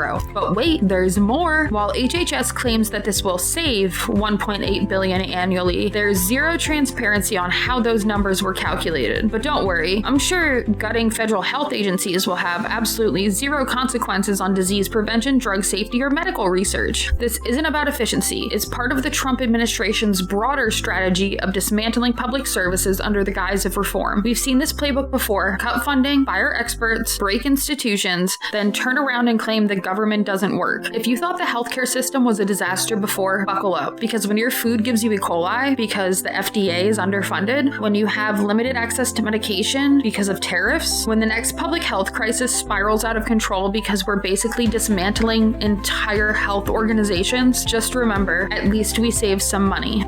You ever accidentally send a text to the wrong person? Maybe you meant to message your friend, but instead told your boss about your weekend bender. Embarrassing, sure, but at least you didn't accidentally leak US military plans to a journalist. That's exactly what happened in the Trump administration's national security signal chat, where a bunch of top officials discussing military operations in Yemen somehow forgot to check who was in the group, and whoops, turns out journalist Jeffrey Goldberg was right there, probably blinking in disbelief as national security secrets just poured into his phone like a spammer with a USPS link. Normally, something like this would trigger a massive FBI investigation. We've seen it happen before, but Attorney General Pam Bondi has basically shrugged it off, saying there won't be one because the leaked info was technically unclassified. You know, just some battle plans, no big deal. These are the same people who have had a long history of hammering others for far less. Remember Hillary Clinton's emails? FBI investigation. David Petraeus leaking classified info to his mistress? FBI investigation. investigation. James Comey's memos, FBI investigation. Trump officials spilling military plans in a group chat like a bunch of drunk uncles at Thanksgiving.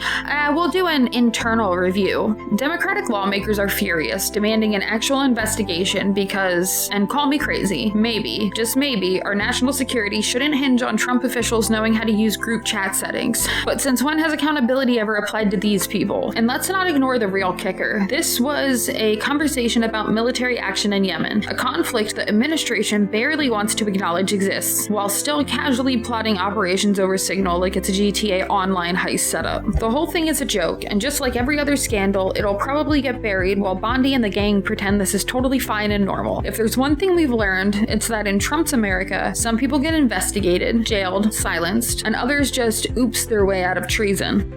If you haven't been paying attention, the United States just launched its most intense bombing campaign in Yemen in years. And if that sentence didn't make you immediately pause and go, wait, what? Congratulations, you've been successfully desensitized to endless war. Since March 15th, 2025, the US has dropped bombs on Yemen 56 times in a single week. An escalation so intense that it makes the last airstrike campaign look like a practice run. The target, Houthi rebels, who have been attacking Israeli-linked vessels and firing missiles at Israel amid the ongoing genocide in Gaza. But let's be real, the only reason this is happening is because the US is funding Israel. Saudi Arabia and the UAE, two of the biggest backers of the war in Yemen, are actively in peace talks with the Houthis. They're trying to de-escalate the conflict. Meanwhile, the US just waltzes in and starts carpet bombing urban areas like it's 2003 again. Don't let the official military statements fool you. The US is being intentionally vague about civilian casualties. They're claiming 0 confirmed civilian deaths, but Houthi sources say at least 57 people have been killed, and given our military's track record, I know which one I'd believe. The US isn't just dropping a few bombs either. They've deployed 2 aircraft carriers and B-2 stealth bombers from Diego Garcia to carry out these attacks. This is an insane level of firepower for a group of fighters who control Yemen's capital but pose 0 direct threat to the United States. None of this is being debated. Congress isn't discussing it. The media is barely covering it. No one in the administration is explaining how this benefits everyday Americans because, spoiler alert, it doesn't. It's just another senseless military adventure that will kill people, create more instability, and manufacture more anti-American sentiment for the next generation of conflict. So while the Yemenis are waking up to the sound of American bombs, most of us won't even hear about it. And that silence, that's the real strategy. Donald Trump has been ranting about tariffs for years, insisting that there's some kind of economic masterstroke that will make America great again. But guess what? His latest round of tariffs is about to gut the very states that put him in office. According to new analysis by the Canadian Chamber of Commerce, cities in Trump-voting states are about to get wrecked by Canada's retaliation to his latest economic tantrum. The hardest hit places? San Antonio, Detroit, Kansas City, Louisville, Nashville, Columbus, Chicago, and Cleveland. Notice anything about that list? Almost all of those cities are in red states. Detroit alone sends 40% of its exports to Canada. San Antonio, 50%. These places depend on trade with Canada. And what has Trump done? Slapped a 25% tariff on imported cars and auto parts, which will jack up prices, kill jobs, and said the auto industry spiraling in cities that voted for him. Brilliant strategy. And now Canada is gearing up to hit back. Prime Minister Mark Carney called Trump's move a direct attack and is preparing to retaliate. So while Trump struts around pretending this is some 4D chess move, he's actually kneecapping the economies of the very people who put him in power. Trump is selling this as a tax on foreign companies, but the reality is Americans are the ones who will pay. Tariffs don't make other countries suffer. They just drive up the prices for consumers and screw over American workers whose jobs depend on exports. But hey, at least Trump gets to keep the illusion of being a tough neighbor, right? Too bad the people who believed in him the most are about to be the ones to pay the price, literally.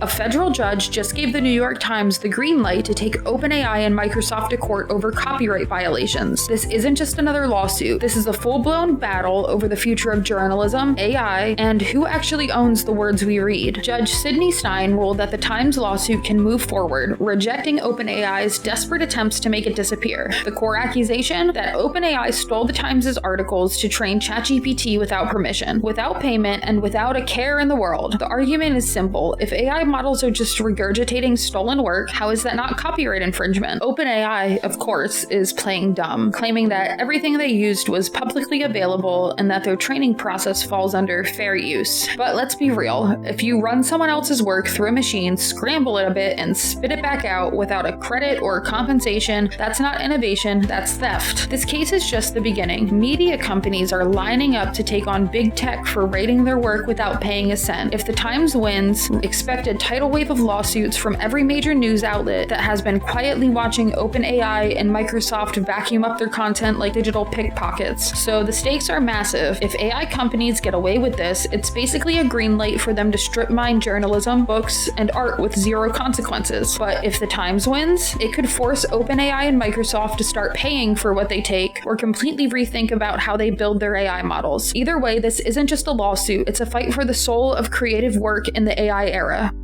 Well, congratulations, Utah. You've officially won the race to the bottom of the intelligence barrel. While the rest of the world is dealing with, actual crises like wars, climate disasters, and the slow-motion collapse of democracy, Utah has bravely stood up and said, no more healthy teeth. That's right, the state just became the first in the nation to outright ban fluoride in public drinking water, because apparently a perfectly safe, science-backed public health measure is just too much government overreach for these people. Governor Spencer Cox, in his infinite wisdom, signed the bill, citing concerns that fluoridation is government-mandated medication. Yes, the fluoride conspiracy, right up there with chemtrails and lizard people. Never mind that the actual medical community, dentists, pediatricians, and health organizations have been screaming for decades that fluoride prevents cavities, especially for low-income children who don't have access to decent dental care. But sure, let's listen to the Facebook warriors and a Kennedy who thinks water purification is a deep state plot. The ban overrides local governments that wanted fluoridation because, small government only applies when it's convenient. Salt Lake City, the largest area affected, now gets to watch its collective dental health slowly deteriorate in real time. And just wait, because other states are probably going to look at this and say, wow, Utah's onto something. So if you're in Utah, stock up on toothpaste and mouthwash because your government has decided your teeth aren't worth protecting. And if you're lucky, maybe they'll let you buy black market fluoride on some underground dentist cartel website. Trump's war on the legal system continues, and this time it's not just judges and prosecutors. Now he's going straight for the law firms. Two of the country's most prominent firms, Jenner & Block and Wilmer Hale, are suing the Trump administration after executive orders attempted to strip their attorneys of security clearances and ban them from federal buildings. Why? Because these firms had the audacity to be involved in investigations into Trump's activities. Like a wannabe mob boss with the power of the presidency, Trump is making it clear, if you go after him, he's coming after you. This is straight up authoritarian nonsense. The executive branch doesn't get to punish lawyers for doing their jobs. But in Trump's mind, the law isn't a neutral institution. It's just another thing to be bent to his will. If a law firm helps investigate him, suddenly they're not just opposing counsel, they're the enemy. And he's using executive power to try to starve them out, cutting off their access to classified cases, government contracts, and any work that requires clearance. This isn't new. Trump already pulled this trick on Perkins Coie, a firm involved in the Russia investigation, as well as Paul Weiss, Riftkind, Wharton, and Garrison, except they managed to negotiate their way out of it by basically promising to do favors for the administration. Justice is when a president uses the federal government to force lawyers into submission. Trump gets away with this, what's next? Judges who rule against him getting their pensions revoked, district attorneys getting banned from practicing law. If this was happening in any other country, the US State Department would be issuing warnings about the collapse of democratic institutions. But here, half the country is just pretending it's another day.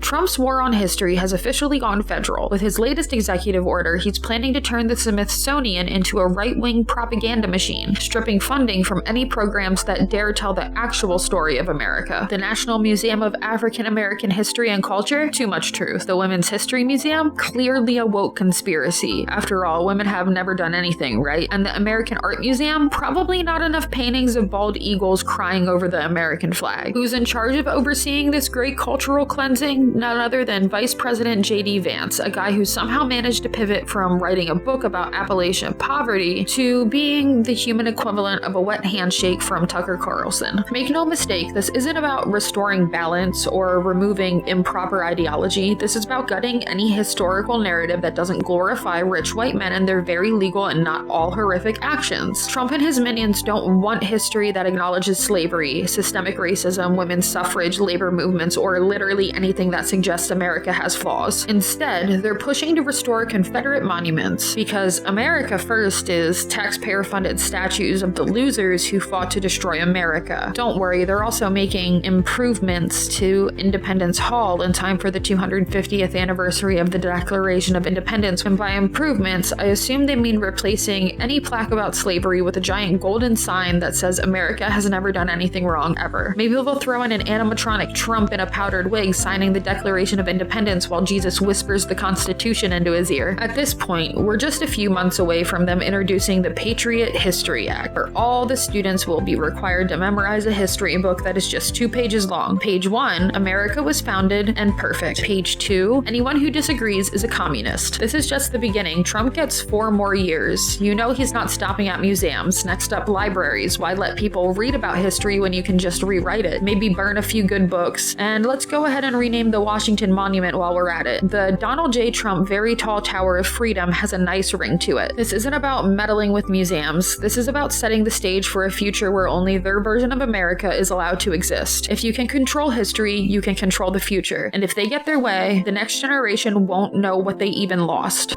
Putin, in his latest "I'm totally not an imperialist, but also I totally am" speech, is now claiming that the US had its eye on Greenland for centuries. The comments came during the International Arctic Forum, where Putin also vowed that Russia would do everything it could to defend its interests in the Arctic, which is dictator speak for "I want it, so it's mine now." Of course, Putin's Arctic obsession just so happens to align with Trump's long-standing lust for Greenland, because apparently Trump still thinks he's playing Monopoly with world maps. When he was in office the first time, he famously tried to buy Greenland from Denmark, who responded by laughing in his face. Now his administration, led by Vice President J.D. Vance, a man whose entire personality is based on pretending to be an Appalachia coal miner, has conveniently started sniffing around Greenland's Bidufik space base, which coincidentally is one of the most valuable and strategic locations in the Arctic. So what are the odds that Trump and Putin are actually competing over Greenland? Slim to none. These two romance partners are probably working out some sort of "you scratch my back, I scratch your war chest" deal. Trump gets to posture like he's some great deal maker, Putin gets more room to expand Russia's influence, and the people of Greenland get the joy of being the next geopolitical bargaining chip between two unhinged autocrats. And let's not forget why the Arctic matters so much. It's full of untapped resources: oil, gas, minerals, and with the ice caps melting at record speed, in no small part thanks to fossil fuel-loving idiots like Trump and Putin, it's basically opening up a whole new frontier for exploitation. When you mix Arctic resources with two leaders who think environmentalism is a communist plot, you get a perfect storm of corporate greed and geopolitical chaos. But sure, let's keep pretending this is just business as usual and not two deranged strongmen setting the stage for the next great land grab.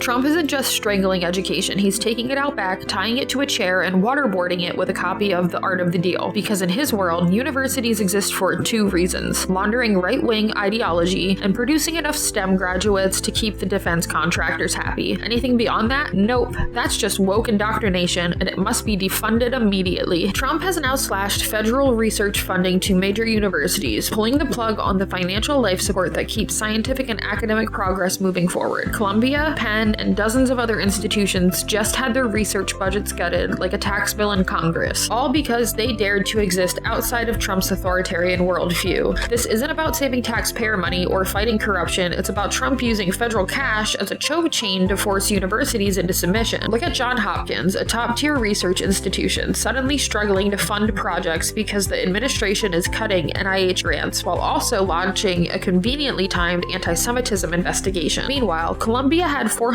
million withheld until it agreed to policy changes. Penn lost $175 million because some conservatives were mad about a transgender swimmer. If you're wondering what that has to do with science, the answer is absolutely nothing. But that's the point. Trump isn't funding education, he's extorting it. And this is just the start. Universities are already cutting graduate student admissions, which means fewer researchers, fewer medical breakthroughs, and fewer advancements in basically everything that makes the US competitive in science and technology. But hey, why invest in the future when you can spend that money on on military parades and more rounds at the golf course. Make no mistake, this is a full-scale war on academia. Trump doesn't want smart, independent thinkers. He wants obedient little cogs for his billionaire donor class. The less funding universities get, the easier it is to replace actual education with right-wing propaganda mills. This is how you dismantle higher learning. Starve it, threaten it, and punish anyone who dares to push back. And if this keeps up, the only research getting funded in America will be whatever pseudoscience Mike Lindell and Robert Kennedy Jr. pull out of their collective ass.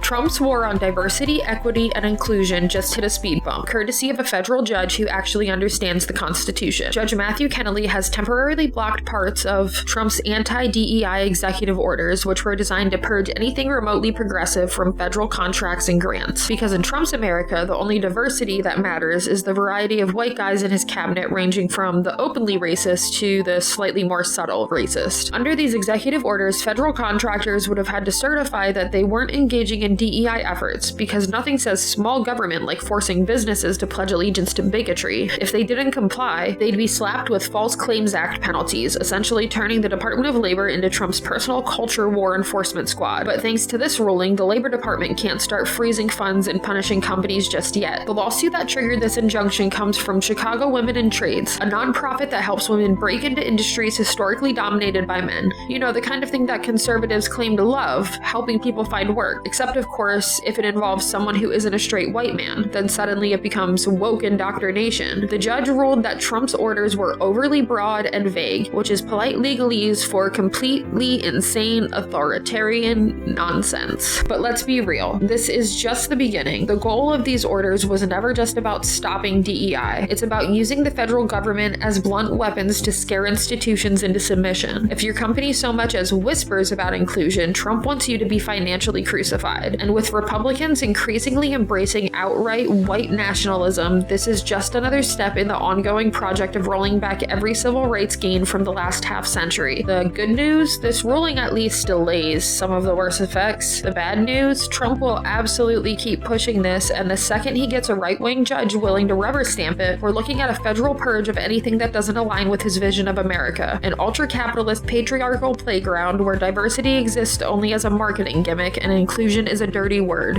A coalition of anti-abortion organizers has launched their Defund Planned Parenthood initiative, hoping to convince Congress and President Trump's administration to yank the federal dollars that keeps this life-saving organization running. Their justification? Despite the Hyde Amendment, which already restricts federal funding for most abortions, these groups claim that by funding Planned Parenthood's overall operations, Medicaid is indirectly funding abortions. Yes, really. Apparently, everything under the sun is connected in their eyes, and Planned Parenthood's contraceptive care, cancer screenings, and STI testings are just elaborate smoke screens for their secret abortion empire. While the anti-abortion mob seeks to choke the lifeblood of healthcare for millions of low-income Americans, they're not stopping there. Nope, they've got a whole new best friend in mind. Elon Musk's Doge, where Musk and his army of tech moguls fresh off making combustible electric cars are apparently out to streamline government operations like a one-man wrecking ball. With Musk's efficiency at the helm, these groups are hopeful that their dream of strangling Planned Parenthood can be achieved faster than you can say corporate tax break. Meanwhile, the poor folks who rely on Planned Parenthood for basic healthcare like birth control, cancer screenings, and STI tests are just collateral damage in this battle. For these individuals, losing Planned Parenthood services is like asking them to choose between a rock and a hard place. Without the clinic, there's no affordable care, and with the cuts, there's even less access to the things that they need to stay healthy. The cherry on top of this dumpster fire, the Supreme Court is set to hear a case about South Carolina's attempt to strip Medicaid funding from Planned Parenthood, which could set a precedent for other states to follow suit. If the court sides with the anti-abortion lobby, we're looking at a world where not only is essential healthcare threatened, but also where a handful of people in power decide who gets medical care based on their political or ideological whims. At the end of the day, fighting for women's healthcare shouldn't be a political battle. It should be a fundamental human right. But you know, that's just too boring for this political circus. Let's just watch as they aim to shred the safety net one Medicaid cut at a time. In the latest episode of Middle East Stability is a Myth, Israel has launched an airstrike on Beirut for the first time since the November 2024 ceasefire with Hezbollah, targeting a drone storage facility in the Dahiyeh district. This, according to Israel, was in response to rockets fired from Lebanon into northern Israel. Hezbollah, however, has gone full shaggy defense, accusing Israel of just looking for an excuse to keep the war machine running. Given that Netanyahu treats ceasefires like gym memberships, technically signed, never honored, it's hard not to see see their point. I might even believe them. Bibi himself has made it clear that the strikes will keep rolling unless Lebanon somehow convinces Hezbollah to just stop existing, an approach that has worked exactly 0 times in history. Meanwhile, Lebanon's President Joseph Aoun is once again pleading for the international community to maybe do something before this escalates into a full-blown regional war. Meanwhile, French President Emmanuel Macron has issued a sternly worded rebuke, which in diplomatic terms is practically whispering "please stop" into the wind, while also trying to set up a very serious meeting with Trump and Netanyahu, as if diplomacy has ever been Trump's strong suit. I can only imagine that conversation giving anyone with 3 or more brain cells a headache. And just to make sure things are extra bleak, humanitarian aid efforts in Gaza are still a logistical nightmare. Israel's government, ever the humanitarian powerhouse, has been slow walking this delivery of food and supplies, leading to mass starvation. The United Nations, for its part, has issued yet another deeply concerned statement, which, as always, will accomplish exactly nothing. At this point, their job is less about peacekeeping and more about documenting humanity's worst decisions in real time. This latest round of violence is just another chapter in the unending saga of revenge, counter-revenge, and revenge for the counter-revenge. The only people truly benefiting? Arms dealers, war profiteers, and anyone invested in the ever-expanding market of human misery. That's been your Brainrot News weekly compilation, the greatest hits of corruption, global instability, and democracy circling the drain from March 23rd to the 28th. If you actually dozed off to this, congratulations, you are officially desensitized to the apocalypse. Like and subscribe before the concept of free speech gets rebranded as a luxury subscription service. See you next time, assuming we're still allowed to.